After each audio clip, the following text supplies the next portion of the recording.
শোন পুঁটি, তোদের সাথে কিছু দরকারি কথা আছে বুঝলি। কি দরকার দাদু? শোন,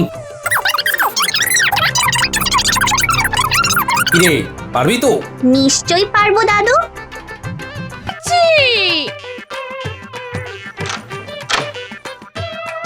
এই নাও, ধরো।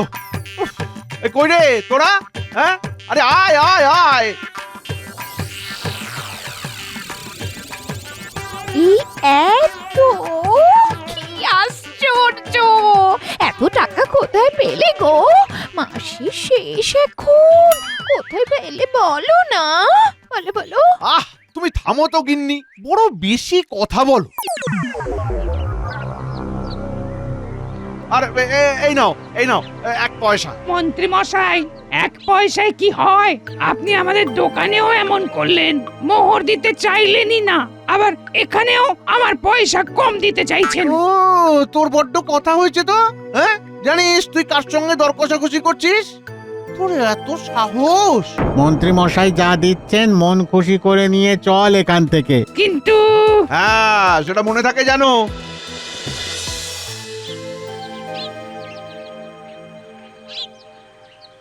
মন্ত্রী মশাই, ও মন্ত্রী মশাই, মন্ত্রী মশাই,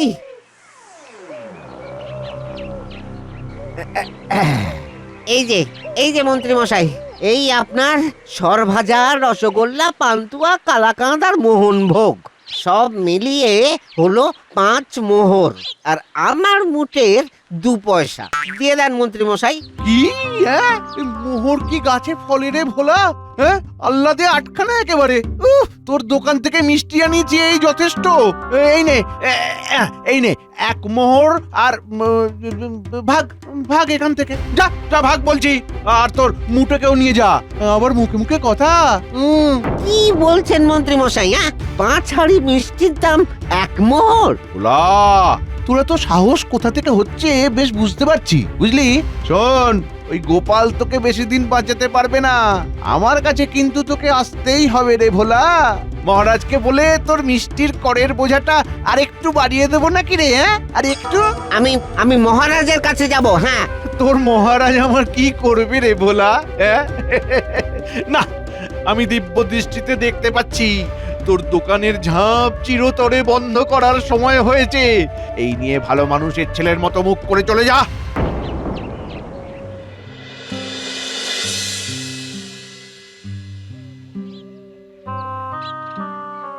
বাহ বাহ বাহ, সকলেই আজ রাজসভাতে সময় মতোই উপস্থিত দেখছি, তা দেখে বেশ ভালোই লাগছে।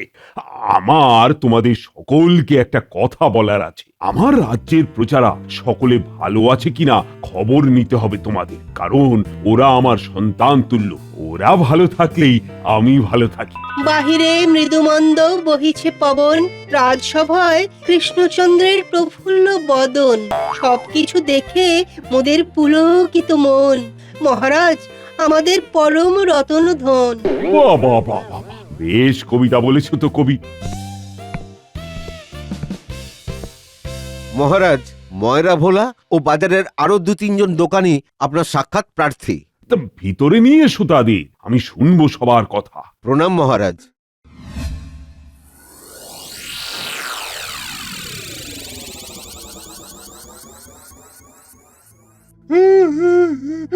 প্রণাম মহারাজ, প্রণাম। কি ব্যাপার, তোমরা সকলে একসঙ্গে? মহারাজ আপনি আমাদের বাঁচান, মহারাজ আপনি আমাদের বাঁচান। আমরা সকালবেলা রাজকার্যে অত্যন্ত গুরুত্বপূর্ণ কাজ বাকি আছে, আর তোমরা এসেছো গোলমাল করতে। তোমাদের কান্না শুনবার সময় নেই মহারাজে। মন্ত্রী, তুমি থামো তো। বলো বলো, তোমরা নির্ভয় বলো তো কি হয়েছে তোমাদের, তবে একে একে বলো সকলে। মহারাজ, ওই মন্ত্রী মশাই আমাদের সমস্যার কারণ। ওনার অত্যাচারে আমাদের বাঁচা মুশকিল হয়ে দাঁড়িয়েছে মহারাজ। ওনার বাড়িতে আমি 5 হাঁড়ি মিষ্টি দিয়ে এসেছিলাম, যার দাম 5 মোহর, কিন্তু মন্ত্রী মশাই তার দাম দিয়েছেন মাত্র 1 মোহর। সঠিক দাম চেয়েছি বলে আমার ওই মিষ্টির করের বোঝাটা আরো বাড়িয়ে দেবেন বলে হুমকি দিয়েছেন। মহারাজ, এই অসত্য ভাষণ। আমি বলেছিলাম আমি বাকিটা কালকে দিয়ে দেব, কেন মহারাজের সামনে মিথ্যা ভাষণ করছো ভোলা? মিথ্যে কথা মহারাজ। মন্ত্রী মশাই মিথ্যে কথা বলছে। আমরা গরিব মানুষ, অত্যাচারের মাত্রা এমন ধারা বাড়িয়ে দিয়ে আমরা কোথায় যাই মহারাজ? মহারাজ, আমার দোকান থেকেও জিনিসপত্র নিয়ে মন্ত্রী মশাই বাকি রেখেছেন অনেক দিন ধরে। বারবার বলেও কোনো ফল পাই না মহারাজ।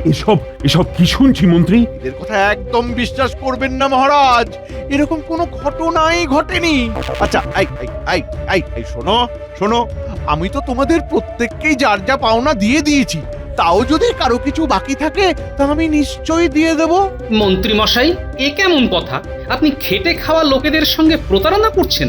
না, এটা ঠিক নয়। গোপাল, ছোট মুখে অনেক বড় বড় কথা বলেছো। দেখুন মহারাজ, গোপাল আপনার সামনেই আমাকে অপমান করছে। থামো মন্ত্রী, থামো। আমি তোমার থেকে এমন ব্যবহার আশা করিনি। তুমি জানো না প্রজাদের সমস্যা তৈরি করলে তার শাস্তি কি? মহারাজ! মন্ত্রী, সবার আগে প্রজাদের পাওনা গন্ডা কড়ায় গন্ডায় শোধ করে দেবে, এ আমার আদেশ। আর শোনো তোমরা, মন্ত্রী সবার সব পাওনা ঠিক মতো মিটিয়ে দেবে। হ্যাঁ, এখন এসো তোমরা, এসো।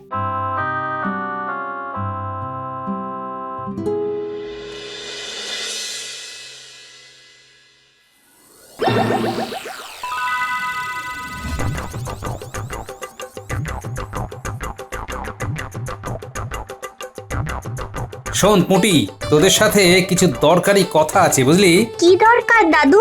শোন। কিরে, পারবি তো? নিশ্চয়ই পারবো দাদু।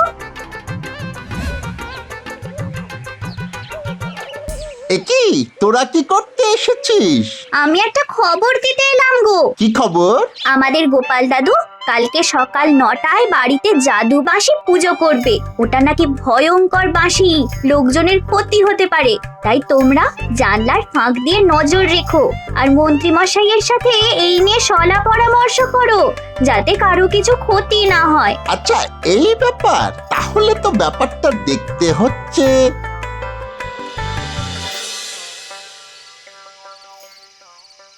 প্রণাম মহারাজ, গোপাল আপনার সাক্ষাৎ প্রার্থী। ভিতরে পাঠিয়ে দাও।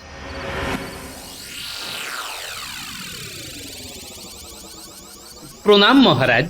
তুমি হঠাৎ অসময়ে এখানে? মহারাজ, আপনার কাছে একটা আর্জি আছে, অভয় দেন তো বলি। বলো গোপাল, বলো, নির্ভয় বলো। মহারাজ, আমি কিছুদিনের জন্য ছুটি নেব। সে কি গোপাল, কেন? আমি ঈশ্বরের সাধনা করব মহারাজ। সাধনা করে আমি অসীম ক্ষমতার অধিকারী হতে চাই। তুমি আমায় কিন্তু অবাক করলে গোপাল। আসলে মহারাজ, ওই বয়স তো হয়েছেই, একটু দেব সেবায় দেহক্ষয় করতে চাই মহারাজ। বেশ, যাও গোপাল, যাও। তোমার যখন মন হয়েছে। প্রণাম মহারাজ, প্রণাম নেবেন।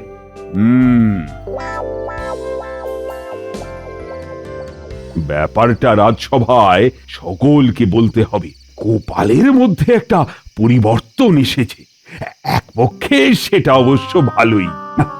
ব্যাপারটা সময়ের হাতে ছেড়ে দেওয়াই ভালো।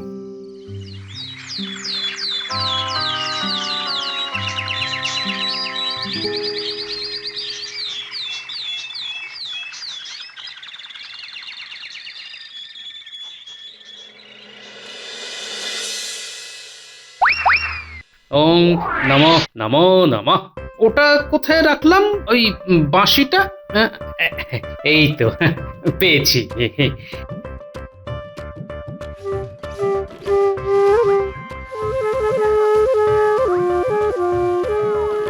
ওং ওং ওং নমো নমো নমঃ। ওং নমো নমো নমঃ। নমো নমঃ। বুঝলে গিন্নি, এখন এই বাঁশির অসীম ক্ষমতা। এই বাঁশি এখন জাদু বাঁশিতে পরিণত হয়েছে। এই বাঁশি দিয়ে মানুষকে সম্মোহিত করা যায়। এ এখন মানব কল্যাণে কাজে লাগবে, বুঝলে? এই বাঁশি এখন অনেক অর্থ এনে দেবে। এই বাঁশি দিয়ে মানুষকে ভয় দেখানো যায়। এই বাঁশির সুরে মানুষ জ্ঞান পর্যন্ত হারাতে পারে গিন্নি। ও পেন নাম হই গো। শোনো, প্রয়োজনে এই বাঁশি আমার দারুণ কাজে লাগবে।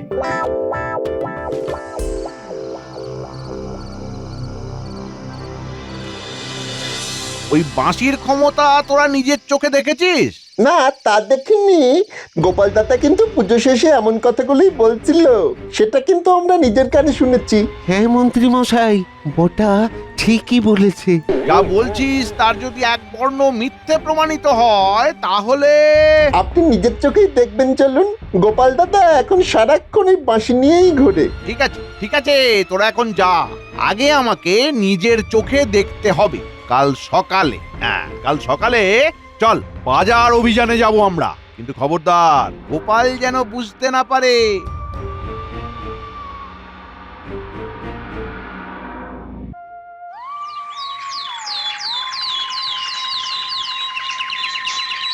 গোপাল দাদু, ও গোপাল দাদু, গোপাল দাদু, যাচ্ছি রে যাচ্ছি। গোপাল দাদু বলো কেন ডেকেছিলে? বলছি বাবা বলছি, আরেকটা কাজ বাকি রয়ে গেছে, শোন। ঠিক আছে দাদু, সব বুঝতে পেরেছি। সব গুছিয়ে করতে পারবি তো? হ্যাঁ গোপাল দাদু, আমরা সব বুঝতে পেরেছি, তুমি কিচ্ছু চিন্তা করো না। বলো মন্ত্রী বলো, আমাকে উত্তর দাও। এতগুলো লোক যে রাজসভাতে এসে তোমার নামে অভিযোগ করে গেল, তার সমাধানের ব্যবস্থা করেছো কি? তার উপর আজ সকাল থেকেই তো তোমার দেখছি রাজসভায় কাজকর্মে মন নেই। কি ব্যাপার বলো তো মন্ত্রী? না ঠিক তা না।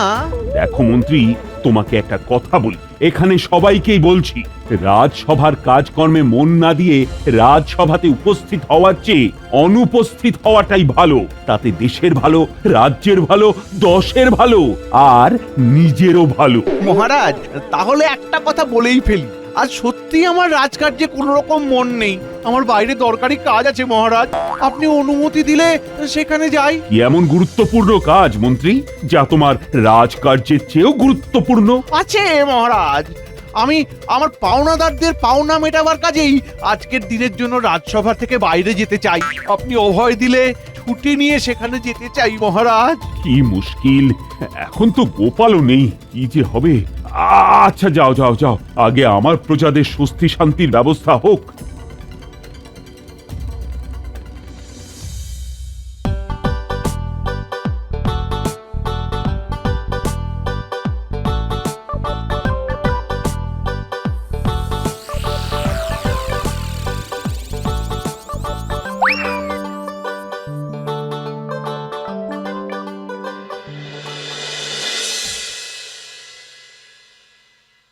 আরে মন্ত্রী মশাই এখানে কি করছেন? আচ্ছা বুঝেছি।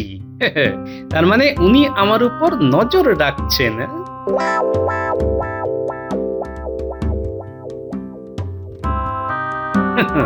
আমার পিছু নিয়েছেন, খেলা জমেছে তাহলে। আমার নামও গোপাল, আমিও তোমায় খেলা দেখিয়ে দেব বাছাধন।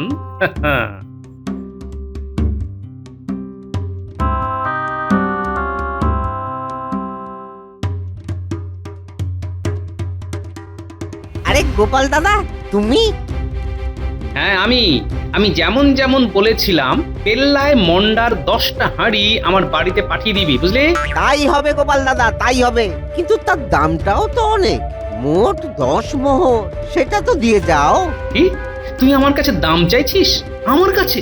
তোর বড্ড বাড় বেড়েছে না?